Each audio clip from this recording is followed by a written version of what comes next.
कहीं hallelujah. Hallelujah. कितने लोगों ने अपनी समस्याओं को, अपनी प्रॉब्लम को आज परमेश्वर के चरणों में डाल दिया है, डाल दिया है। अब याद करें, ये समस्या, ये प्रॉब्लम कितने लंबे समय से आपके ऊपर शासन कर रही थी। क्या कर रही थी? कर रही थी कि नहीं कर रही थी? बहुत सारे लोग कहेंगे नहीं नहीं, मेरे पे शासन कैसे करी थी?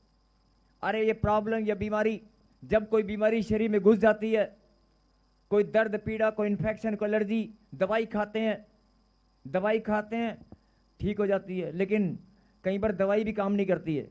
बहुत लंबे समय से लोगों ने कमर के दर्द से परेशान है, रीढ़ की हड्डी में दर्द सालों साल से चलता रहता है, सर का दर्द, सर्वाइकल, कई साल से परेशान है, शुगर, कई साल से परेशान है, लंबी बीमारियां जो लेकर घूम रहे हैं। आज मैं उनको बोलना चाहता हूं जो लंबी बीमारियां लेकर घूम रहे हैं, ये बीमारी तेरे शरीर में घुसकर तेरे शरीर पर जैसे शासन करते हैं ना, शासन, वो राज्य कर रही है। क्या कर रही है? बीमारी ने तेरे शरीर पर अपना कब्जा किया हुआ है, किया हुआ कि नहीं? और अगर कर्जा तुम्हारे घर से निकलने का नाम नहीं लेता है, अगर कर्जा तुम्हारे जीवन से जाने का नाम नहीं लेता है, तो इसका मतलब कर्जे ने तुम्हारे जीवन पर कब्जा किया हुआ है, अधिकार उसका है। अगर चश्मा आंखों पर लगा है, अगर चश्मा आंखों पर लगा है, बड़े ही मोटे मोटे ग्लास आंखों पर लगे हैं, तो इसका मतलब उस चश्मे ने तेरी आंखों के ऊपर कब्जा किया हुआ है, उस चश्मे ने तेरी आंखों के ऊपर राज्य किया हुआ है। जिसका कब्जा होता है, राज भी उसी का होता है। होता कि नहीं? होता कि नहीं? और अगर आपको संतान नहीं मिल पा रही है, बच्चा नहीं मिल पा रहा है, बहुत लंबे समय से आप कोशिश कर रहे हैं, तो हो सकता है किसी जादू टोने ने, किसी श्राप ने आपके ऊपर कब्जा किया हुआ है, आपके ऊपर राज किया हुआ है।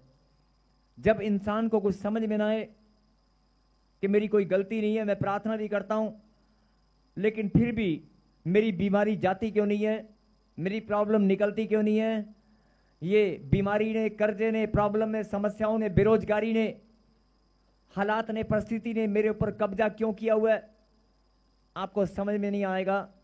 लेकिन आप जानते हैं, बार बार प्रार्थना करने के बाद भी आपको उत्तर नहीं मिलता, और बार बार प्रार्थना करने के बाद भी आप अपने आप को फेलियर महसूस करते हैं, आप फेल महसूस करते हैं।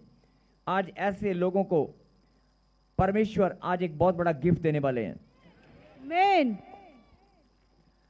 ऐसे लोगों को परमेश्वर बहुत बड़ा गिफ्ट देने वाले हैं। और वचन में जाने से पहले एक और खुशखबरी मैं भी आपको देने वाला हूं।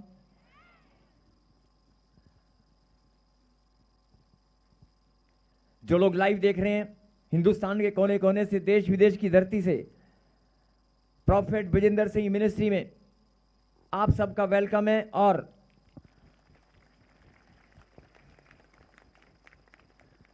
आप सबका वेलकम है, सबका, और सबके सब परमेश्वर की महिमा के लिए एक बहुत बड़ी शोभा यात्रा हम निकालने जा रहे हैं। हालेलुया। बहुत बड़ी शोभा यात्रा। हालेलुया। जो, ध्यान से सुनना, जो लोग खुदा से प्रेम करते हैं, जो लोग खुदा के दास से प्रेम करते हैं, जो लोग खुदा के कलाम से प्रेम करते हैं, वो इस शोभा यात्रा में जरूर शामिल होंगे। मैं आपको निमंत्रण देता हूं, आपको इनविटेशन देता हूं, सब लोग इस शोभा यात्रा में जरूर आएंगे। कोई भी छूटने ना पाए, कोई भी इस शोभा यात्रा को मिस करने ना पाए। आप सबको मैं निमंत्रण देता हूं। और ये शोभा यात्रा बड़ी धूमधाम से परमेश्वर की महिमा के लिए, पूरे मानव जाति के उद्धार के लिए, जैसे परमेश्वर ने अपने आप को बलिदान दिया, उसके बलिदान, उसके जी उठने की सामर्थ्य को, उसके सुसमाचार को पूरे जगत में हम एक संदेश इस शोभा यात्रा के माध्यम से, हमें एक संदेश पूरे जगत में हम देंगे। सब मिलकर इस शोभा यात्रा में शामिल होंगे और पूरे जगत में यह संदेश हम फैलाएंगे। आमीन। और सब इस शोभा यात्रा के लिए प्रार्थना जरूर करेंगे। और यह बड़ी खुशी की बात है कि इस बार दोनों शोभा यात्राएं, दो नहीं होंगी, इस बार एक ही होगी, और वो जालंधर में निकाली जाएगी। हालेलुया। ये शोभा यात्रा जलंधर में निकाली जाएगी और सब लोगों को मैं निमंत्रण देता हूं कि आप सब लोग जरूर आएं। और डेट आपको विद इन 2-3 डेज अभी आपको बता दी जाएगी, सबको मैसेज आ जाएगा। 15 तारीख से और 22-23 तारीख के बीच में या आगे पीछे कोई भी डेट होगी तो आपको मैसेज मिल जाएगा, लेकिन शोभा यात्रा जरूर निकाली जाएगी। Yes, hallelujah. और आप परमेश्वर की शोभा यात्रा में शामिल होकर,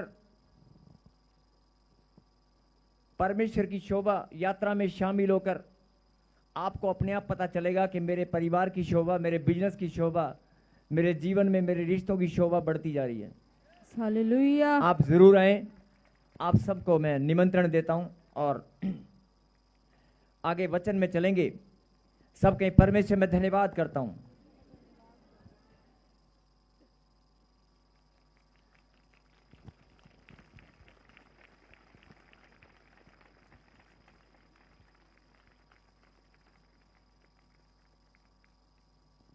अभी आपने ध्यान से मेरी बात को सुने। अभी आपने बहुत सारी समस्याएं, बहुत सारी प्रॉब्लम, बहुत सारी बीमारियां जो जीवन में आप सहन करते आए हैं, संघर्ष करते आए हैं, उन समस्याओं को, प्रॉब्लम को आपने परमेश्वर के सामने रखा।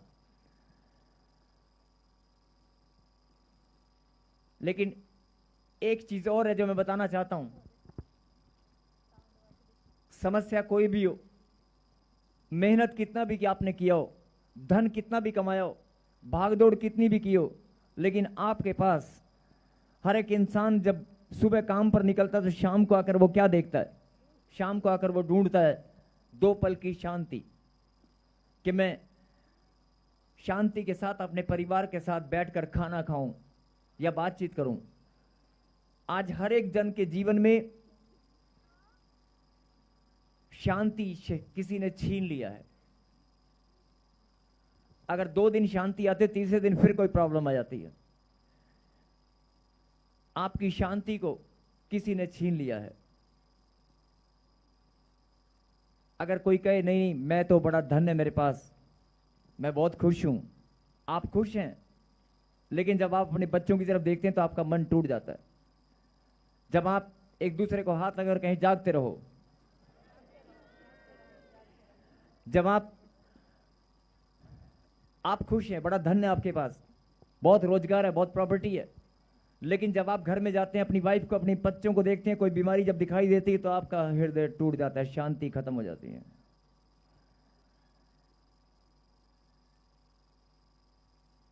जो शांति आप ढूंढ रहे थे, जो खुशियां आप ढूंढ रहे थे, हो सकता है उस खुशी के ऊपर, उस शांति के ऊपर किसी ने कब्जा किया हुआ है। आज परमेश्वर आपको कुछ बड़ा गिफ्ट देना चाहते हैं। आप तैयार हैं रिसीव करने के लिए? यस। तो सुने, निकालें कुलुस्सियों की किताब, कुलुस्सियों की किताब 3 अध्याय, चैप्टर 3 एंड वर्स 15, और पढ़ेंगे 3 का 15। हालेलुया। मसीह की शांति, जिसके लिए तुम एक देह होकर बुलाए भी गए हो, तुम्हारे हृदय में राज्य करे और तुम धन्यवादी बने रहो। स्क्रीन पे बड़ा करके रखना है इसको कहीं। हालेलुया। हालेलुया। लिखा मसीह की शांति। किसकी शांति? मसीह की। मसीह की शांति। फिर से बोलें, किसकी शांति? मसीह की शांति, जिसके लिए तुम एक देह होकर बुलाए भी गए हो। एक देह होकर बुलाए भी गए हो। मसीह की शांति। मसीह की शांति का मतलब है परमेश्वर की शांति।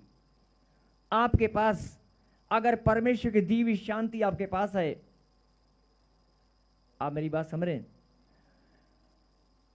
अगर आपके पास परमेश्वर ऐसी शांति दें, इंसान अपनी शांति को ढूंढता है और बहुत सारे लोग काम वाली शांति को ढूंढते हैं। बड़े बड़े शहरों में यह सच्चाई है, बड़े बड़े शहरों में लोग काम वाली शांति को ढूंढते हैं। शांति भाई, काम वाली शांति नहीं मिलती है। पैसे लेकर भी ढूंढते हैं, कि कोई काम करने के लिए, मेरे बच्चों को केयर टेक करने के लिए, संभालने के लिए कोई शांति बाई आ जाए। मतलब आप पैसा देकर भी बहुत सारी चीजें लेना चाहते हैं लेकिन नहीं ले पाते। काम वाली शांति को आप ढूंढ रहे हैं, वो भी मिलना मुश्किल हो जाता है। तो आप अपनी शांति, जो आपके जीवन की शांति है, जो आपकी इंसान, आपकी खुद की जो शांति है जिसे आप ढूंढ रहे हैं, आप उसे कहां से पाएंगे? और हर एक जन अपने मन में झांक कर देखो, जीवन भर आप क्या करते आए हैं? मैं थोड़ा पैसा कमा लूं, बस एक दुकान और खोल लूं, बस मेरा बच्चा विदेश चला जाए, बस मेरे बच्चों की शादी हो जाए, उसके बाद फिर तो मेरे जीवन में शांति होगी।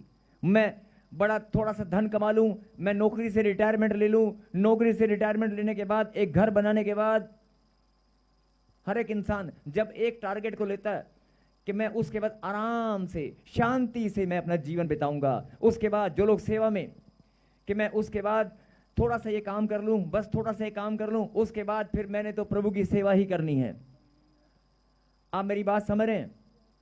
आप मेरे खुदा की बात को समझ रहे हैं? यस। हर एक इंसान जब अपने पांव पर खड़ा होता है, वो सोचता है कि शायद मैं थोड़ा सा धन कमाकर एक गाड़ी ले लूं, बस मैं एक मकान बना लूं, मेरे बच्चों की मैं शादी कर दूं, मेरी बेटियों की मैं शादी करके विदा कर दूं, उसके बाद तो मेरे पास शांति होगी। लेकिन जिस शांति को इंसान बचपन से लेकर, बड़े होने से लेकर बुढ़ापे तक खोजता आया है, उस शांति को बहुत सारे लोग, हाँ जी शांति है आपके पास? आप बताएं है कि नहीं? शांति नहीं है। अगर आती है तो चली जाती है, आती है तो चली जाती है। बोला हालेलुया। हो सकता है आपके पास शांति हो, जिनके पास शांति है वो सबसे ज्यादा धनी भी है, जिनके पास शांति है वो सबसे ज्यादा धनी भी है। बोला हालेलुया।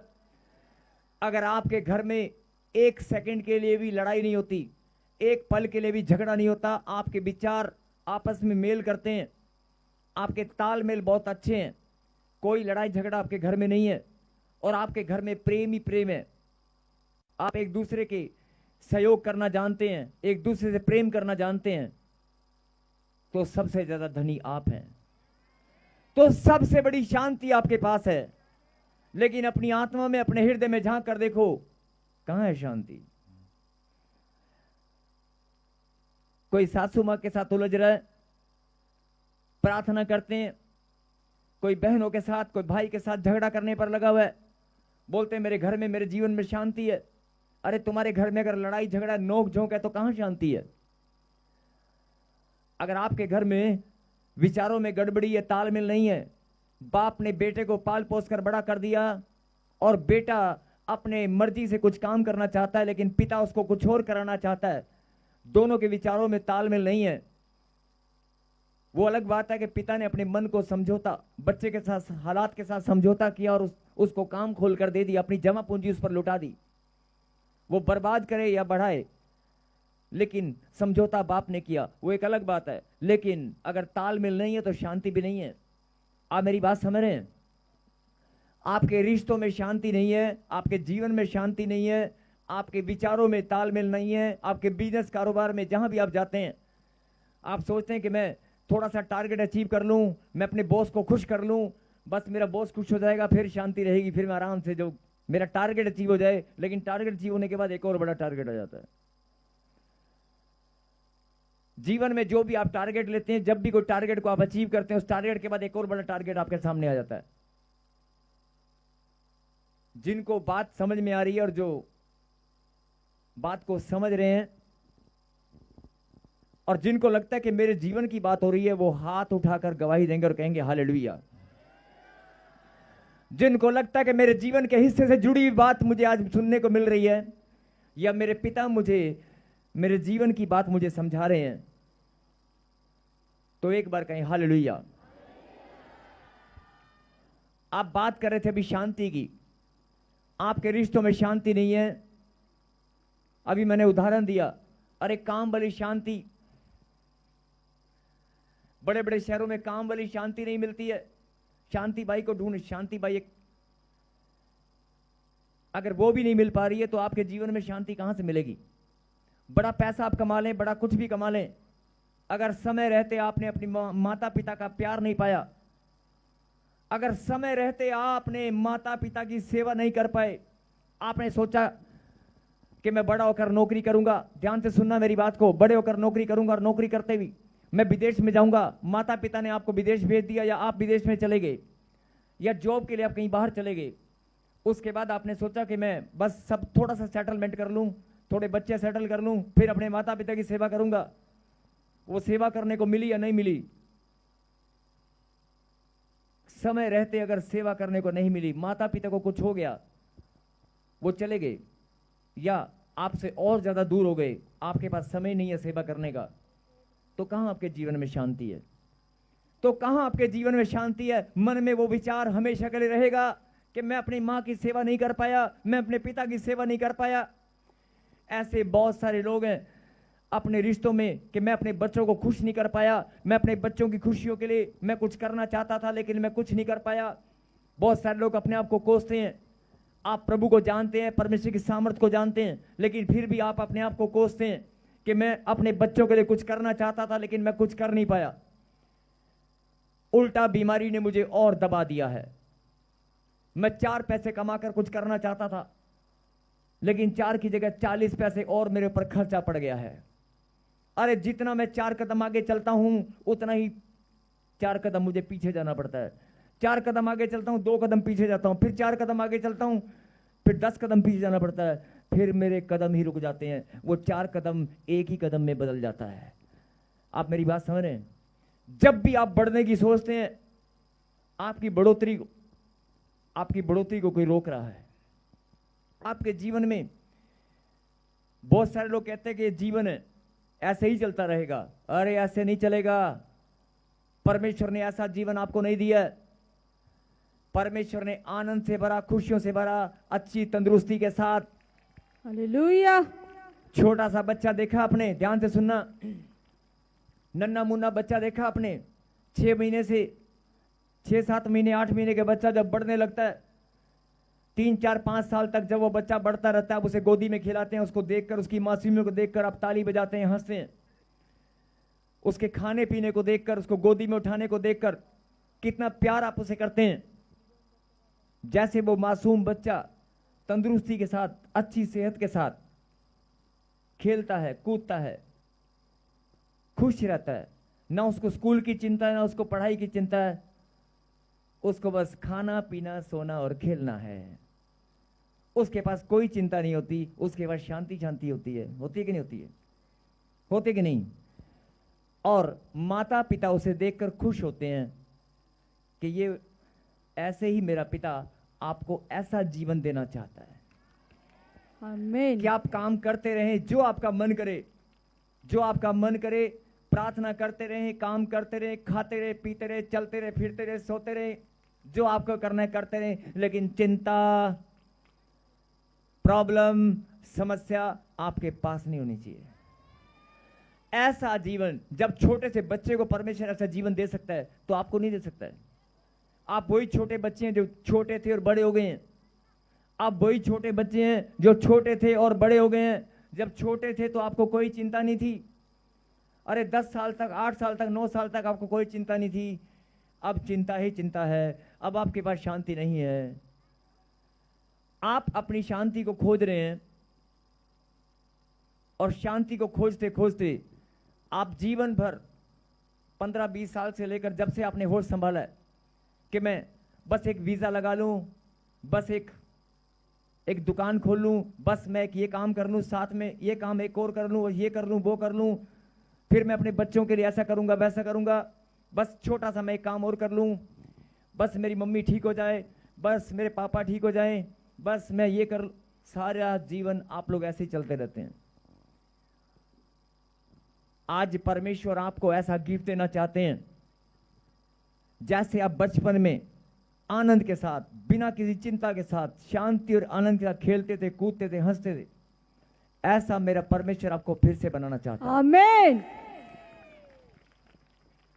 ऐसा मेरा परमेश्वर आपको फिर से बनाना चाहता है। अभी आपने थोड़ी देर पहले कहा था जिनका भरोसा परमेश्वर पर है। मैंने कहा मेरा परमेश्वर आपको ऐसा बनाना चाहता है, क्या आपका भरोसा है परमेश्वर पर? सबको जय मसीह की। मैं जतिन बब्बर और आप देख रहे हैं मसीह परिवार चैनल। जैसे कि आप सब जानते हैं कि मैं इस चैनल पे प्रभु के अलग अलग दासों की वीडियोस डालता हूं, तो अगर आपको हमारा चैनल अच्छा लगता है तो आप इस चैनल को ज़्यादा से ज़्यादा सब्सक्राइब जरूर करें, ताकि आप प्रभु के वचन को सुन सके। वीडियोस को ज़्यादा से ज़्यादा शेयर करें, ताकि जिन लोगों तक वचन नहीं पहुंचा उन तक भी वचन पहुंच सके। सबको जय मसीह की। एक बार मैं आपसे दोबारा कहूँगा कि इस चैनल को सब्सक्राइब जरूर करें और वीडियोस को ज़्यादा से ज़्यादा शेयर करें। जय मसीह की।